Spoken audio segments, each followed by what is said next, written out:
Be smart with Creative TV. Bismillahirrahmanirrahim. Assalamualaikum warahmatullahi wabarakatuh. Para pemirsa sekalian, pada kesempatan kali ini saya akan sedikit berbagi tentang tips kesehatan menurut dokter atau ahli medis.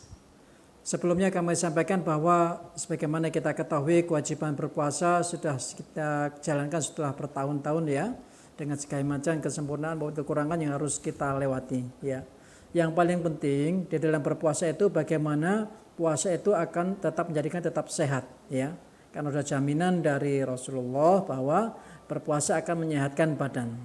Cuma bagaimana puasa supaya sehat, ada trik-triknya ya, ada trik-triknya, ada caranya.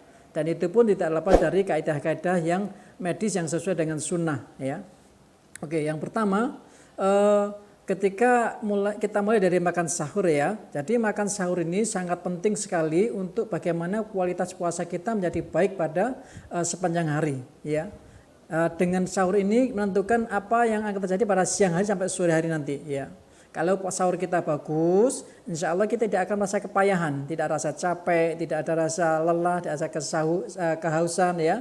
Termasuk bagi yang sakit pun demikian ya. Yang sakit pun yang diizinkan oleh diizinkan oleh dokter untuk berpuasa ya, akan tetap bisa berpuasa dengan sebaik-baiknya ya. Nah, asalkan ada trik-triknya, ada tip-tipnya harus diketahui dengan sebaik-baiknya. Ketika makan sahur, usahakan bahwa makan sahur itu mendekati dengan imsak sesuai sunnahnya ya. Jadi sahur jangan waktu jam 2 atau jam 1 malam itu ya. Mendekati imsak. Kenapa kok harus mendekati imsak? Karena akan banyak kalori, banyak akan cadangan tenaga yang kita simpan di dalam tubuh kita, dan insya Allah akan terasa kenyang sampai siang atau sore harinya ya. Yang penting lagi kualitas makanan yang kita makan waktu makan sahur ya. Jadi yang kita makan menentukan juga kualitas puasa kita nanti ya. Usahakan banyak asupan cairan dan juga gizinya lengkap dan seimbang ya. Hindari makanan atau minuman yang menyebabkan kita dehidrasi atau akan banyak kencing ketika waktu siang hari. Beberapa contoh makanan yang sering buat kita keluar urin ya, akan kencing banyak, itu contohnya adalah yang mengandung kafein kayak kopi atau tein itu ya, atau coklat itu ya, atau yang lainnya yang membuat kita jadi banyak kencing. Kenapa hindari makanan menyebabkan kita banyak kencing? Karena dengan kencing yang banyak itu akan cepat terasa haus lagi, cepat terasa dehidrasi lagi, sehingga tubuh melalui otak yang di sentral itu memerintahkan kita minta segera dikasih air lagi, minum lagi, hingga puasa kita akan terasa haus, cepat lelah. Sampai sore pun tidak rasa lemes sekali. Jadi hindari, tetap minum air putih yang banyak, tidak apa-apa ya. Nanti efeknya emang ada beberapa saat setelah minum air putih akan banyak kencing, tidak apa-apa ya. Kemudian usahakan makanan yang karbohidratnya yang kompleks ya, yang lambat dicerna, yang lebih cepat, lebih lama kenyangnya di dalam pencernaan kita ya, kayak karbohidrat, kemudian banyak serat sayur atau buah-buahan yang tinggi serat, termasuk kurma ya. Selama nggak ada kontraindikasi, nggak ada pantangan dengan makanan-makanan tersebut ya. Hindari juga makan makanan sahur dengan yang berminyak atau yang banyak lemaknya, tinggi lemak ya, termasuk santan ya. Usahakan sayur ataupun yang makanan olahan yang fresh, yang banyak airnya atau kuahnya yang sedikit atau tanpa santan ya. Ya, tetap ketika sedang sakit ya, upayakan obat-obat yang diminum waktu sahur tepat ya.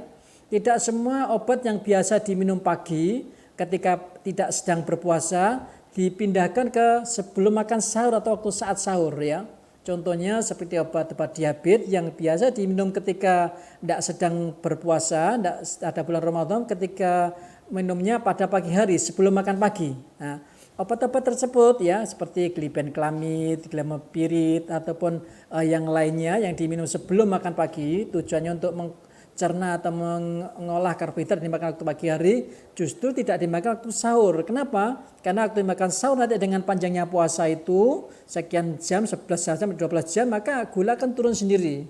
Kalau kena obat diabetes tadi akan cenderung menjadi lebih rendah lagi. Istilah kita hipoglikemi. Maka upayakan pindahnya ke makan yang paling besar karbohidratnya, paling besar kalorinya, yaitu waktu berbuka puasa ya.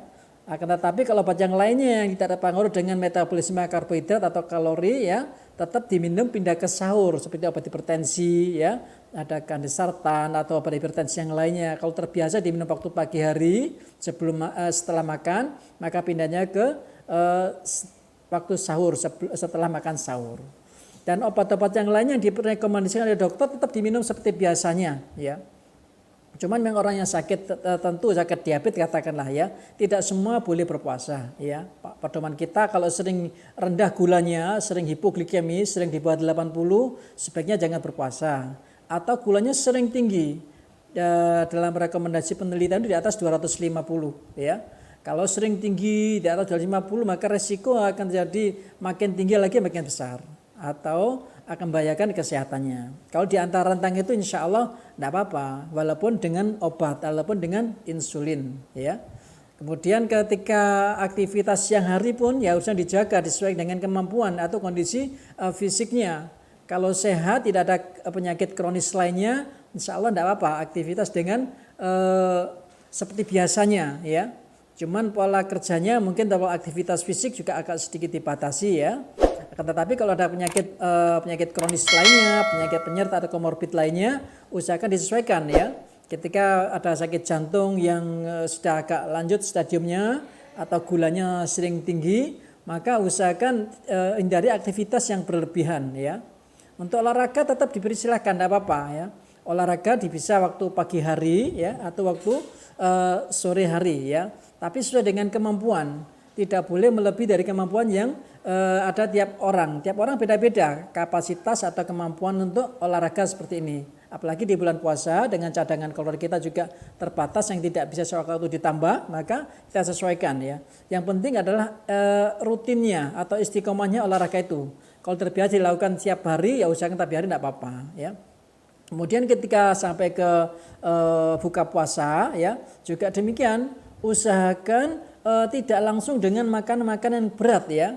Ketika saat adzan maghrib tiba atau waktu berpuasa tiba, usahakan jangan langsung makanan berat, makanan ringan dulu, paling enggak air putih atau buah atau kurma ya. Setelah itu ditinggal sholat, setelah sholat baru makanan utama. Untuk penderita yang punya penyakit kronis seperti diabetes ya juga demikian ya. Obat diabetes jangan diminum ketika adzan kemudian ditinggal sholat, sangat berbahaya ya. Terutama obat-obat yang diminum sebelum makan. Kenapa demikian? Karena dia akan membuat gula jadi turun sekali waktu sedang sholat. Sehingga dikhawatirkan ketika sedang sholat maghrib ya, itu terjadi keadaan hipoglikemi atau terjadi kondisi rendah gulanya. Yang bisa menyebabkan pingsan atau tidak sadar waktu tengah-tengah sholat maghrib tadi. Jadi setelah adzan itu tetap minum air putih atau snack ringan ya, atau buah yang secukupnya aja, jangan terlalu banyak, ditinggal sholat. Setelah sholat baru minum obat diabetesnya ya, yang diminum sebelum makan ya. Kemudian setelah minum obat ditunggu biasanya 15 menit ya untuk obat-obat tertentu ya, golongan sulfonylurea. Setelah 15 menit baru makan utama ya. Dan makan utama pun usahakan porsinya porsi yang sesuai, karena tiap aktivitas malam tidak terlalu banyak aktivitas fisik juga jangan terlalu banyak ya. Kalau ada snack boleh diminum dimakan snacknya ketika setelah sholat tarawih ya. Ketika makan buah pun usahakan buah yang cukup lengkap kandungan nutrisinya, terutama elektrolitnya ya. Beberapa yang elektrolitnya karena dengan puasa panjangnya lamanya kita tidak makan apa-apa waktu sahur sampai maghrib, ada kecenderungan elektrolit kita akan berkurang ya. Yang sumber elektrolit yang paling bagus bisa pisang ya, bisa tomat, bisa anggur. Selama nggak ada kontraindikasi atau pantangan untuk makan dengan tinggi kalium, maka tidak apa-apa buah tadi ya. Untuk penderita diabetes gimana? Bolehkah makan kurma? Sepanjang gulanya masih bagus ya, boleh, tapi tidak boleh banyak-banyak. Prinsipnya dalam seorang penderita diabetes atau diabetes adalah batasi, nikmati, dan imbangi. Jadi semua itu sebetulnya boleh tapi dibatasi. Pembatasannya bagaimana? Sesuai dengan kondisi tubuh tiap-tiap orang penderita diabetes ya. Kalau gulanya sering tinggi atau tinggi sekali ya batasan saya batas maksimal, artinya tidak boleh sama sekali. Tapi gulanya stabil ya boleh dengan catatan tidak terlalu banyak ya. Bisa 1 biji atau maksimal 3 biji. Kalau gulanya tidak punya penyakit diabetes ya tidak apa-apa, 5 biji atau 7 biji tidak apa-apa. Kemudian ada yang tanya juga tentang madu, bagaimana madu waktu dikonsumsi untuk orang diabetes ya. Orang diabetes sepanjang gulanya bagus dan terkontrol dengan baik, boleh tapi tidak boleh banyak-banyak, secukupnya aja ya, cukup 1 sendok sehari. Tapi kalau gulanya sering tinggi, apalagi dengan obat-obat yang dosisnya cukup tinggi, sebaiknya dihindari dulu ya. Masih ada pengganti yang lainnya untuk sumber kalori atau untuk sumber serat tadi. Jadi ketika kita jalankan puasa mulai sahur sampai buka puasa saya menjelang sahur lagi, kalau kita jalankan dengan sebaik-baiknya, insya Allah kita akan tambah sehat. Tidak ada cerita orang berpuasa tambah sakit, atau tidak ada cerita orang dengan berpuasa makin menurun produktivitasnya. Dengan berpuasa kita akan makin sehat, dengan berpuasa kita akan makin produktif lagi. Jadi kami harapkan kalau kita memahami bagaimana kita berpuasa dengan sebaik-baiknya, insya Allah kita akan dapatkan manfaat yang luar biasa. Karena dengan puasa ini sesungguhnya ada satu rahasia yang luar biasa. Kenapa demikian? Karena dengan istirahat saja enzim-enzim pencernaan yang kita gunakan setiap hari, ternyata dia membuat makin kuat proteksi terhadap penyakit-penyakit yang lainnya, makin meningkat imunitasnya ya. Dengan mengistirahatkan sejenak ketika bangun sahur sampai maghrib itu, maka enzim-enzim di dalam pencernaan itu memperbaiki kualitas diri sendiri, memperbaiki sistem imunitasnya juga. Harapannya nanti kita sudah lepas puasa, setelah tidak puasa lagi, itu makin kuat untuk menangkal penyakit-penyakit yang ada. Demikian yang saya sampaikan, mudah-mudahan bermanfaat buat kita semua ya, bermanfaat ya. Dan saya harapkan dengan puasa ini jangan segan-segan untuk bertanya kepada ahlinya ketika tidak tahu, apalagi terutama yang sedang sakit ya. Ketika sedang sakit atau punya penyakit tertentu, usahakan komunikasi yang aktif ya dengan dokter yang merawat biasanya ya, yang berikan resep biasanya, usahakan ya, jangan sampai diputusi sendiri, jangan sampai ketika ragu-ragu kemudian mengambil jalan kesimpulan sendiri ya. Demikian, jadi insya Allah orang sakit pun tetap boleh berpuasa sepanjang memenuhi syarat-syarat ya, apalagi yang sehat ya. Jadi tidak ada alasan bagi kita untuk tidak puasa, alasan yang tertentu ya. Ya dengan catatnya tentu ya bahwa sakit kita itu dokter yang tahu kapan boleh puasa, kapan tidak boleh berpuasa. Demikian, mudah-mudahan bermanfaat buat kita semua. Assalamualaikum warahmatullahi wabarakatuh.